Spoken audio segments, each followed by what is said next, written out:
Ya, para sahabat, saat ini saya sedang berdua dengan Dr. Ali Mahsud Atmo Biomed.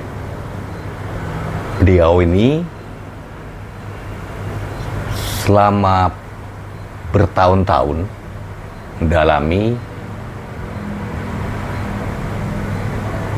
PKL maupun UMKM. Saat ini saya ingin berdiskusi dengan beliau tentang masa depan PKL UMKM di negeri ini yang sebagaimana kita tahu masih belum memiliki nasib yang lebih baik dibanding usaha-usaha lain yang ada di Republik ini. Pak Ali ini,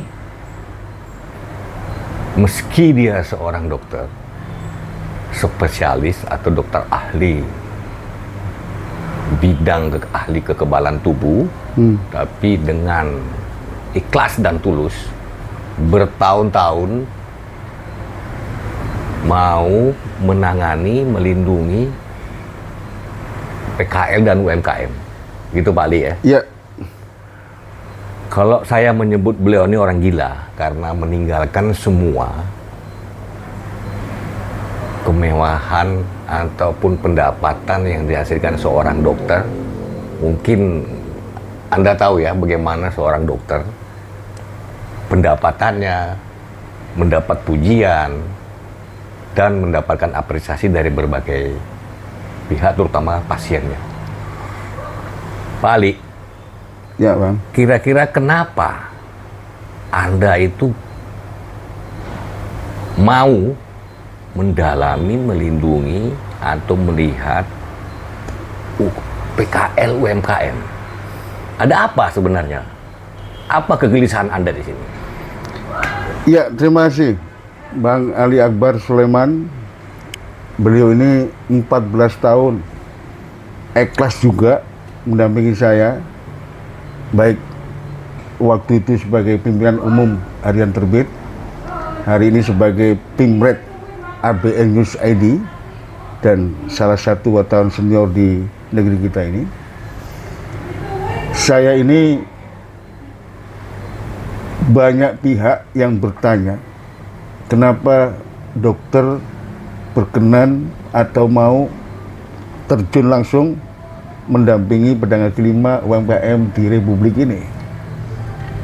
Presiden SBY, Presiden Jokowi, termasuk salah satu yang paling saya kenal ketika saya terpilih sebagai Ketua Umum Asosiasi PKL Indonesia di Munas keempat 14 Maret 2011. Yang pertama kali telepon saya adalah almarhum almarhumullah Dr. Adi Sasono.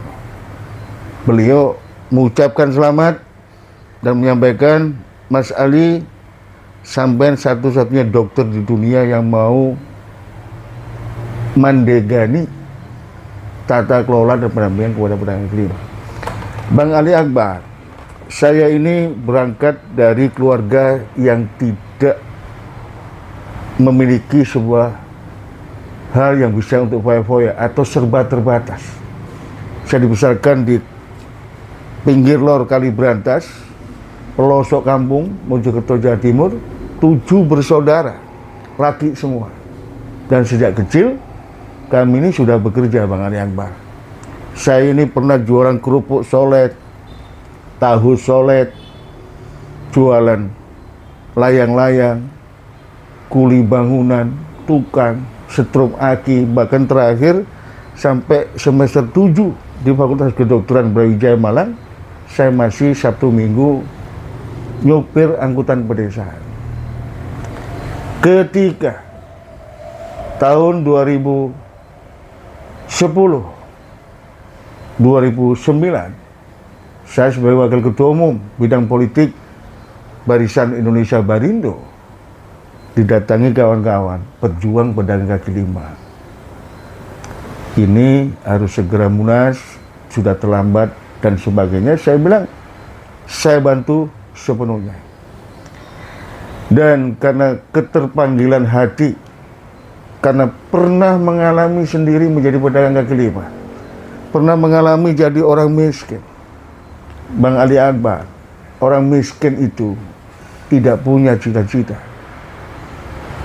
Harapan hidupnya cuma satu, bisa mengalir rezeki, ngisi perut keluarga, dan buru-buru mikir anak sekolah sampai sarjana itu nggak ada.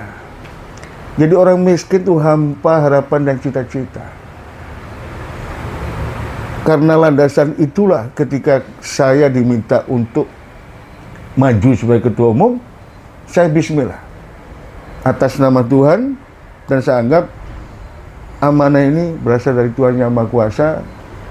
Saya harus mendedikasikan hidup saya untuk berjuang dan mengabdi bagaimana rakyat kecil, kaula alit, pelaku ekonomi rakyat kecil, baik itu asongan, kopi keliling, los pinggir jalan, warung kelontong, pedagang pasar, dan kawan-kawan yang lain, itu hidupnya lebih baik, lebih sejahtera. Tidak seperti hari ini masih jauh dari harapan. Oleh karena itu, saya pasti dalam setiap perjuangan pasti ada pengorbanan. Minimal Bang Ali Akbar, yang menjadi korban dalam peti adalah istri dan anak-anak saya. Bahkan mereka sering bertanya, kapan Bapak praktek kembali? Secara ekonomi, saya ini sejak 2011 sampai 2026, yang awalnya mantan Ketua Umum Bakornas Lembaga PPHMI 95-98, Wakil Ketua Umum Bidang Politik Barisan Indonesia ketika SBY berkuasa, berputar 180 derajat. Kehidupan yang serba glamor sebelum 2011 menjadi serba terbatas, dan itu korban pertama adalah keluarga saya. Namun saya bersyukur, istri saya luar biasa. Anak saya dua ini, saya bersyukur Pak, tidak pernah saya tungguin, mendampingi rakyat keliling Nusantara, dari seluruh Indonesia, dari semua pulau. Saya hanya bisa bersyukur. Anak saya pertama, Muhammad Jadilan Arya Saputra, lulus dari Teknik Kimia Universitas Indonesia. Yang kedua, Nabila Alian Lasari, lulus dari Fakultas Hukum Universitas Indonesia. Yang paling penting, anak saya dua-duanya rajin sholat, ngajinya fasih dan pintar. Itu saya syukuri betul. Yang kedua, Bang Ali Akbar, banyak yang bertanya sama saya juga. Ketika Dr. Ali Masun M. Biomed dekat sama Susilo Bambang Yudhoyono, dekat sama Hatta Rajasa, dekat sama Joko Santoso, almarhum Panglima TNI dan yang lainnya, apakah Dr. Ali tidak memanfaatkan itu untuk ekonominya supaya stabil, bahkan memiliki kekayaan? Jawaban saya cuma satu, Bang. Itulah kehendak dan kemauan Allah Subhanahu wa Ta'ala. Saya tidak tergiur untuk memperkaya diri, karena saya ini berangkat dari kampung, dari orang miskin. Kalau sudah bismillah nggak boleh ditarik lagi. Saya bisa bayangkan Bang, mohon maaf nih, saya ini oposisi selama 12 tahun sejak Jokowi jadi Gubernur DKI. Bang Ali Akbar bisa bayangkan kalau saya pegang uang waktu itu. Saya ini kalau sudah bertekad tidak boleh ada yang menghalangi kecuali Allah Subhanahu wa Ta'ala. Oleh karena itu, hari ini sebagaimana saya tegaskan pada saat Harlah API ke-25 di Bumi Mojopahit, Mojokerto, Jawa Timur, bahwa apa yang saya miliki, ilmu saya sebagai seorang dokter ahli kekebalan tubuh, itu saya dedikasikan untuk mengobati penyakit ekonomi rakyat kecil, PKL UMKM, yang sampai hari ini belum ada yang bergeser. Walaupun Presiden Prabowo Subianto, Presiden RI ke-8 ini, sejak kampanye Pilpres, sejak dilantik sampai tahun 2026, secara statement sangat berpihak kepada rakyat kecil, PKL UMKM. Dokter, Bang. sebelum ke sana, Ya, sekarang jumlah PKL UMKM kita ada berapa? Dan apa yang Anda lihat dari Anda keliling, ketemuin warkop, ketemu pedagang warung Tegal, ketemu pedagang-pedagang lain yang di bawah lah kita bilang, itu apa yang Anda lihat dan apa kegelisahan mereka tuh apa? yang pertama Bang Ali Akbar, jumlah UMKM di Republik based on statistik 64,5 juta. Artinya kalau satu UMKM itu menghidupi 3 orang, 180, Abang bisa bayangkan 180 juta. 180 sampai 200 juta merupakan ranah perut rakyat yang dihidupi, diisi dari pelaku ekonomi rakyat kecil. Ya. Apa yang menjadi persoalan problem mendasar yang digelisahkan mereka?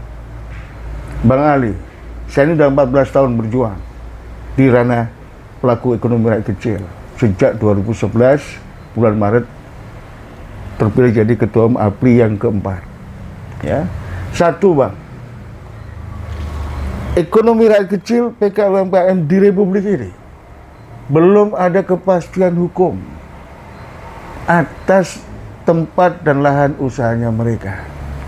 Ini yang sering saya usulkan kepada pemerintah agar Perpres 125 2012 tentang koordinasi perataan PKL dan UMKM itu dinaikkan statusnya menjadi sebuah undang-undang. Kasih kepastian rakyat di mana boleh berjualan, kapan boleh berjualan, jangan hanya dijadikan komoditas politik sebelum pemilu dirangkul seakan-akan DPR, bupati, calon wali kota, calon gubernur, calon presiden berpihak sama rakyat. Nanti kalau saya terpilih bebas berjualan dan diatur dan sebagainya.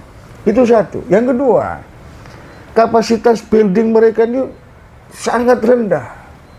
Apalagi menghadapi era digital ekonomi yang semua serba canggih. Kemudian yang ketiga, akses permodalan, Bang. The majority rakyat kita terjerat renten. Apalagi sekarang ada renten online. Itulah yang menyebabkan sampai detik ini, Bang Ali Akbar, plafon kredit untuk PKL, UMKM atau ekonomi rakyat di Republik ini itu baru 18% dari total plafon. Semestinya negara berkembang menganjak kepada negara maju minimal 40%. Artinya apa? Negara tidak serius hadir untuk melakukan perlindungan, melakukan pendampingan dan pemberdayaan pelaku ekonomi rakyat. Sebagai contoh, Bang Ali Akbar, tahun 2007, era Susilo Bambang Yudhoyono, itu pertama kali digelontorkan program kredit usaha rakyat. Sampai 2026, ini sudah ribuan triliun, Pak Ali Akbar. Tapi impact-nya kepada ekonomi rakyat boleh dikatakan tidak efektif, bahkan zero. Kenapa? Karena negara tidak pernah serius melakukan pendampingan.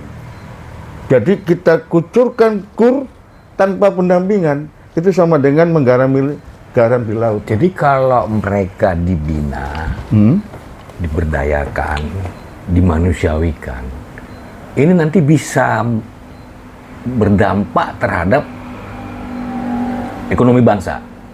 Bukan hanya berdampak, Bang, tapi mereka akan menjadi pilar utama perekonomian bangsa, pilar utama kedaulatan ekonomi bangsa. Kenapa? Hari ini 60,1% produk nasional bruto itu dari pelaku ekonomi rakyat. 97% lapangan kerja atau 127 lapangan kerja dari pelaku ekonomi rakyat. Dan menyumbangkan pertumbuhan ekonomi 55%. Yang terakhir, Bang, Indonesia ini menghadapi sebuah tantangan yang sangat berat tahun 2030. Ketika gagah mencetak ekonomi rakyat UMKM sebanyak 100 juta yang handal dan unggul, Indonesia akan mendapatkan malapetaka demografi. Bukan puncak bonus demografi. Pengangguran, kemiskinan, bahkan kelaparan akan membludak di seluruh tanah air. Oleh karena itu, saya minta negara hadir. Dan melalui kesempatan ini, saya minta kepada Presiden, evaluasi total kredit usaha rakyat. Ya, kan Presiden, Anda bilang sangat berpihak kepada PKL dan UMKM. Ya, Itu antara lain dia bikin kebijakan penghapusan utang, Ya. kredit macet, sehingga PKL UMKM yang kreditnya macet bisa ambil kredit baru. ya, Lalu digitalisasi, ya. ya, plus pemberdayaan. Ini gimana? Kenapa ini kok Presiden sudah begitu semangat? Apalagi kita lihat bagaimana tadi dokter bilang PKL UMKM kita itu akan menentukan, sangat menentukan perekonomian bangsa, menyelamatkan ratusan orang atau puluhan juta orang mendapat pekerjaan di tengah-tengah pemerintah tidak bisa memberikan pekerjaan. Ini kenapa? Ada apa ini? Ada apa dengan politisi kita? Ada apa dengan wakil rakyat kita? Ada apa dengan menteri-menterinya gitu? Ngapain aja mereka coba?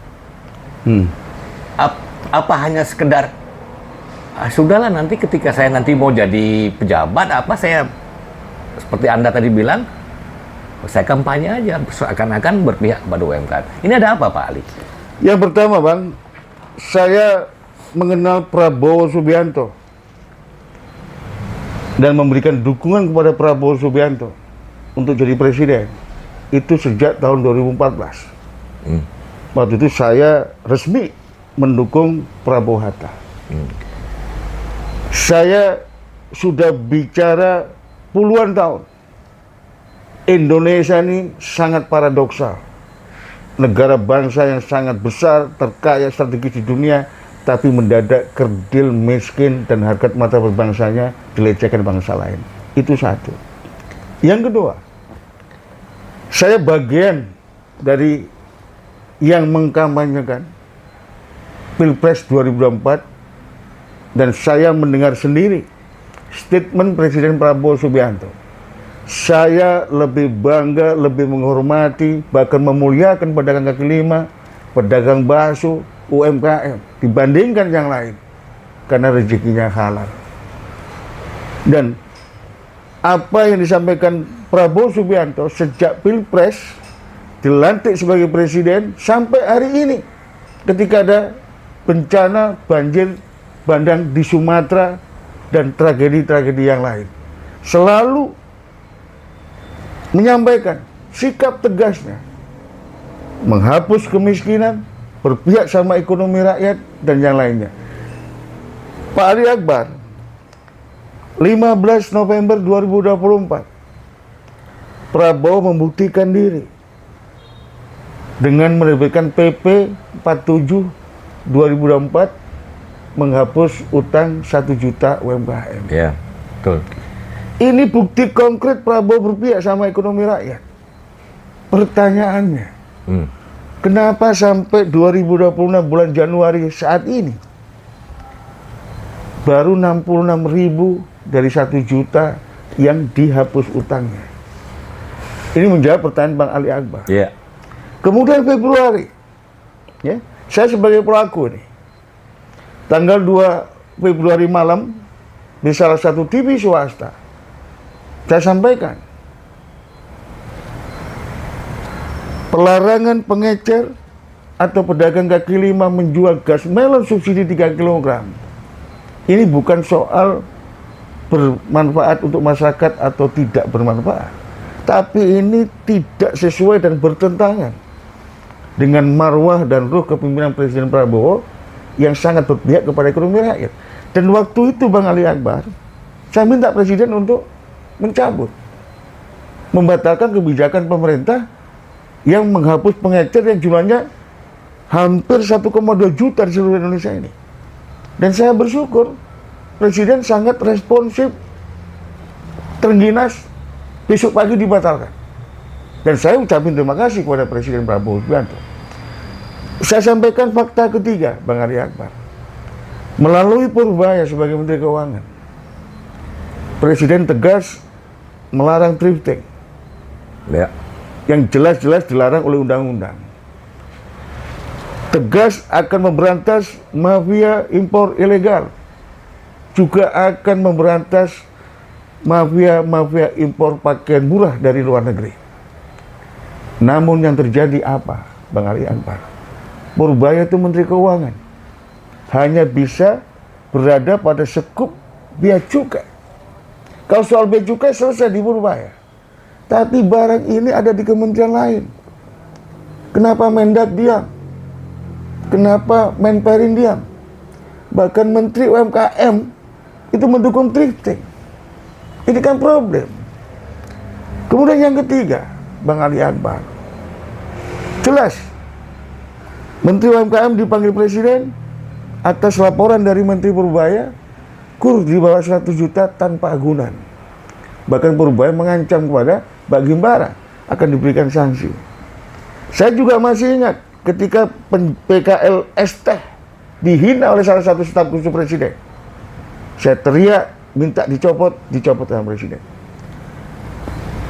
Kesimpulan saya, Prabowo Subianto konsisten, istiqomah, berpihak sama rakyat miskin, berpihak dengan pelaku ekonomi rakyat PKL UMKM, sampai detik ini.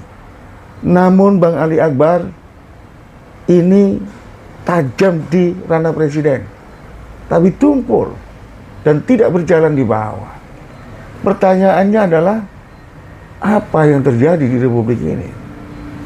Oleh karena itu, momentum ini sangat penting. Yang pertama, saya selaku Ketua Umum Asosiasi PKL Indonesia dan Presiden Kaulo Alit Indonesia, yang hari ini memahami betul denyut nadi penderitaan rakyat kecil Kaulo Alit di tingkat bawah, Pak Ali Akbar. Mereka ini sudah kejepit, Pak. Sudah kejepit, sudah sulit untuk memenuhi kebutuhan sehari-hari. Untuk itulah saya minta kepada Presiden untuk segera melakukan langkah-langkah cepat dan tegas. Satu, Pak, Presiden yang tahu betul siapa yang salah ini.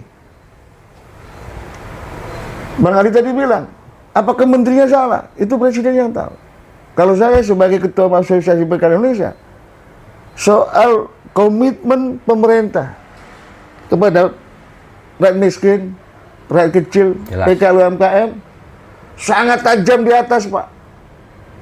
Tapi di bawah tumpul tidak berjalan, Pak. Dan itu buktinya banyak. Sampai hari ini juga belum ada. Saya tuh mimpi, Pak, pengen pemerintah tunjukkan ke publik mana importer ilegal yang ditangkap, umumkan ke publik.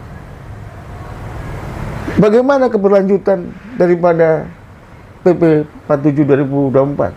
Apakah dibiarkan begitu saja? Artinya apa? Di pemerintahan hari ini, Bang Ali Akbar, bukan hanya ada perbedaan visi dan kepentingan antar kepentingan partai politik koalisi Kabinet Merah Putih, tapi sudah ada semacam kuda Troya yang sewaktu-waktu bisa menjelma menjadi sebuah kondisi yang susah atau sulit dikendalikan. Bahkan saya punya kesimpulan, Bang Ali Akbar, Indonesia hari ini memasuki etapa baru, punya resiko terjadi revolusi sosial. Untuk itulah saya minta kepada Presiden Prabowo Subianto segera mengambil langkah tegas, langkah cepat. Apa bentuk langkah tegas dan cepat, Pak Ali? Kan kebijakan sudah dibuat. Dia terlalu terus ngomong. Ini apa? Langkah cepatnya apa? Orang yang menangani nggak mampu, tidak menguasai masalah, atau apa? Ada kepentingan lain? Yang pertama, Bang, Kabinet Merah Putih Prabowo Subianto itu kan hasil dari koalisi Merah Putih. Satu, yang diperintah sama Presiden memang tidak punya passion di ekonomi rakyat, tidak tahu apa yang dikerjakan. Itu satu. Yang kedua, pos-pos Kabinet Merah Putih yang terkait dengan ekonomi rakyat PKL UMKM ditempati kader-kader partai politik. Tentunya mereka akan mengutamakan kepentingan partainya, bukan kepentingan rakyat. Kemudian yang ketiga, ada perbedaan yang sangat mendasar. Visi besar Presiden dengan apa yang dilakukan oleh anggota Kabinet Merah Putih di lapangan. Presiden perintahkan thrifting dihapus, menterinya mendukung thrifting. Ada yang berbeda. Bahkan ada yang lebih berbahaya lagi, Bang. Mohon maaf kalau saya sebut. Ada kuda Troya di Kabinet Merah Putih. Kalau ini nggak segera diambil langkah oleh Presiden di tahun 2026, risikonya sangat besar. Dan saya tidak ikhlas kalau terjadi hal tidak kita inginkan, kemudian rakyat kecil bangsa ini menjadi korban atas ulah para politisi, para elit di negeri ini yang terus-menerus hanya angkara murka dan untuk kepentingan diri, keluarga, dan golongannya sendiri. Kuda Troya itu dari ekonomi rakyat kecil atau dimanfaatkan orang-orang tertentu? Begini Bang Ali Akbar, kuda Troya ini akumulasi dari semua yang terjadi 1 tahun 2 bulan ini. Ada kuda Troya apa yang terjadi banjir bandang di Sumatera. Saya sebagai rakyat kepingin tangkep itu semua yang terkait dengan illegal logging, illegal mining, illegal sawit. Tangkep, umumkan ke rakyat. Itu satu. Kita tahu banjir bandang ini banjir ekologis. Itu satu. Kedua, negara dalam negara di Morowali. Abang pasti ingat apa yang disampaikan almarhum Faisal Basri soal 5,4 juta ton nikel ilegal berada di Tiongkok. Ada kaitan itu. Namun, ya, kuda Troya ini pun ada di ranah rakyat kecil, ekonomi rakyat. Abang pasti bertanya, ketika banjir bandang, mohon maaf nih, kenapa kementerian yang terkait dengan bantuan sosial tidak ada di sana? Gitu? Ketika Presiden punya instruksi terkait dengan penghapusan utang, thrifting, dan yang lainnya, kenapa nggak terrealisasi? Kuda Troya memang sebuah kekuatan yang sangat besar, Bang Ali Akbar. Namun, dinamika, stabilitas politik di Republik ini semua ada di ranah grassroots, Bang Ali Akbar. Kalau rakyat lapar, Bang Ali Akbar, itu sama dengan kita berada di sebuah lahan yang sangat luas, rumputnya kering, bukan hanya dibakar, kena angin sama sinar matahari bisa terbakar sendiri. Oke. Ini yang kita tidak ingin. Saya minta Prabowo segera mengambil tindakan tegas. Tindakan tegas ini apakah melakukan resapel terhadap orang-orang yang tidak mampu tadi untuk memberdayakan dan memajukan rakyat UMKM dan rakyat kecil ini, ekonomi rakyat kecil? Yang pertama, Bang, Prabowo ini jenderal, orang pintar. Saya pernah diundang ke Hambalang. Orasi Prabowo ini sangat lengkap based on data. Prabowo juga punya segala instrumen atau yang sering dikenal operasi Sandi Yuda dan sebagainya. Prabowo hari ini tahu apa yang mesti dilakukan.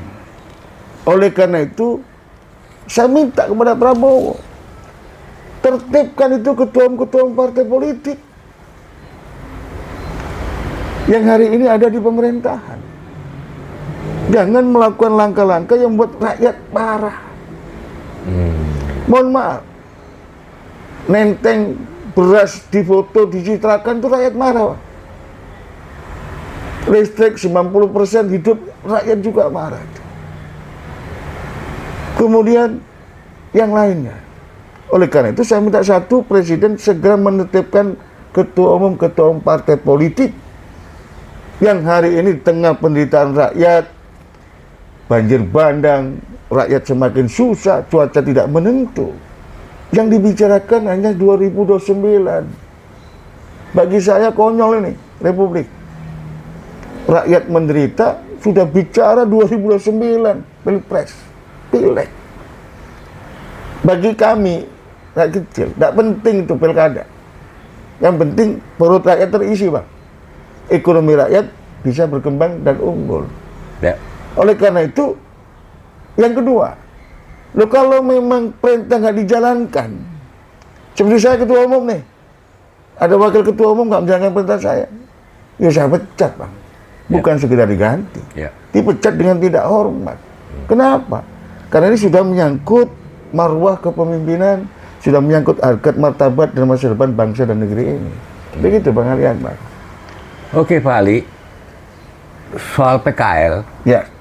UMKM, kalau misalnya suatu waktu Anda itu diminta Presiden Prabowo untuk menangani ini, ya, apa yang pertama Anda lakukan? Yang pertama Bang, pasca Pilpres 2024, kawan-kawan datang.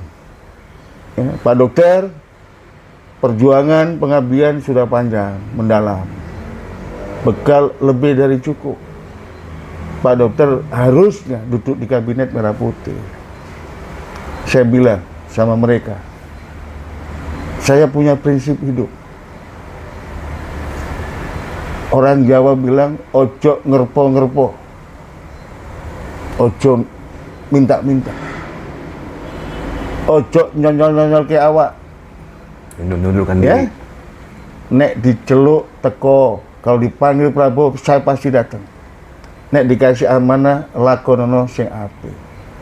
Jadi Bang, saya ini hidupnya mengalir seperti air. Saya tidak punya ambisi apa-apa. Tapi kalau nanti dalam perjalanan pemerintahan Kabinet Merah Putih, kemudian ekonomi rakyat kecil, PKL UMKM, rakyat kecil semakin teraniaya, saya pasti turun gunung memimpin revolusi sosial demi bangsa negara ke depan. Nggak ada kepentingan pribadi. Begitu, Pak. Baik Pak Ali, kalau begitu PKL UMKM ini membutuhkan orang-orang gila, tanda kutip, ya, antara lain seperti Anda itu ya, atau kalau yang banyak disorot publik saat ini, ya seperti Purbaya ya, perlu orang-orang seperti Purbaya, atau ya lebih ini lagi ya, Deddy Mulyadi kali ya, di Jawa Barat ya. Apa komen Anda ini? Yang pertama, Prabowo ini kan banyak yang mengesankan. Hari ini beliau kesepian, hanya ditemani Purbaya dan Syafri Samsudin. Prabowo dengan misi besarnya mewujudkan swasembada pangan, energi, air, ya, menyongsong Indonesia Maju 2040, pertumbuhan ekonomi 8%, mengembalikan pasal 33 Undang-Undang 45, menegakkan hukum, mengembalikan tanggul Indonesia tanpa kebocoran, serta 2030 harus mencetak UMKM unggul 100 juta. Mohon maaf Bang Ali Akbar, ini sekedar masukan kepada Prabowo, tidak ada maksud yang lain. Prabowo membutuhkan minimal 9 sosok pembantu presiden yang punya karakter seperti Purbaya dan Syafri Samsudin. Syafri ya. Kalau ini tidak ada, Bang, ya saya mohon maaf, kuda Troya yang akan mendahului supir Indonesia namanya Prabowo Subianto. Dan ini harus secepat-cepatnya. Cukup 1 tahun berjalan koalisi. Setelah 1 tahun, semua ada di pundak Prabowo Subianto sebagai kepala pemerintahan dan kepala negara. Oleh karena itu, Prabowo harus menunjukkan jati diri karakter Prabowo Subianto yang sesungguhnya. Gak perlu takut. Seluruh aparatur negara ada di Prabowo Subianto. Gak perlu takut ancaman. Dan saya sepakat dengan Prabowo. Saya akan mati demi rakyat kecil dan rakyat miskin. Itu dibuktikan. Begitu, Pak. Baik, Jadi Pak. saya setuju, Prabowo hanya takut sama Tuhan, demi rakyat, demi bangsa dan negara ini. Baik, Pak Ali. Ya. Itu yang terakhir. Hmm. Apa pesan Bapak terhadap teman-teman PKI dan UMKM? Dan apa pesan Bapak untuk para pemimpin negeri ini, terutama yang menangani UMKM dan PKM? Yang pertama, saya tidak pernah berhenti menyampaikan kepada pedagang kaki lima, pelaku usaha mikro kecil menengah di Indonesia yang menghidupi ratusan juta penduduk Republik ini dan mensekolahkan puluhan juta generasi penerus bangsa, tetap optimis, tetap berjualan, tetap bekerja, dan selalu punya semangat dan spirit untuk maju apapun yang terjadi di Republik ini. Karena sebenarnya tanpa ada negara atau tanpa ada pemerintahan, mereka itu hidup, Pak. Mereka itu Betul. tangguh, mandiri, nggak pernah minta kata belice apa-apa dari negara. Dia hanya minta satu, kasih kepastian hukum, kasih fasilitas. Itu untuk pelaku ekonomi rakyat. Kalian penentu masa depan bangsa dan negara ini. Yang kedua, pesan saya kepada Presiden Prabowo Subianto, mewakili kaum elit, mewakili rakyat kecil PKL UMKM. Segeralah Pak Presiden melangkah dengan super cepat, selamatkan Indonesia, selamatkan rakyat kecil PKL UMKM. Jangan sampai terjadi kegaduhan, apalagi prahara di Republik ini tahun 2026. Kepada teman-teman pimpinan partai politik, tobat nasuha, semua udah kebuka kok apa yang mereka lakukan. Kembalilah ke kita, Saatnya berbakti. kembali berbakti sama bangsa negara. Sudah terlalu lama teman-teman ini menikmati menghisap darahnya kawan-kawan rakyat kecil. Juga kepada para konglomerat, jangan angkoro murko, jangan serakah, ya? Dan kepada teman-teman yang hari ini berada sebarisan dengan saya untuk mendampingi pelaku ekonomi rakyat kecil PKL UMKM, ayo kita terus-menerus perkuat soliditas, bersatu dan tangguh. Kita bentengi rakyat. Kalau memang kita harus turun gunung, kita turun gunung demi rakyat. Kalau memang negeri ini ada ancaman revolusi sosial, kita bersama-sama ada di garda depan untuk menyelamatkan Merah Putih dan negara kesatuan Republik Indonesia berbasis berdasarkan Pancasila, Undang-Undang Dasar 45. Pak. Baik, mantap. Ini saudara, hasil ngobrol saya dengan Dr. Ali Mahsun, Atmo Biomed, Ketua Umum APLI, dengan harapan PKL UMKM kita itu semakin sejahtera, Amin. semakin mampu untuk mandiri, dan para pemimpin seperti harapan beliau bisa segera mengambil langkah-langkah konkret untuk mereka.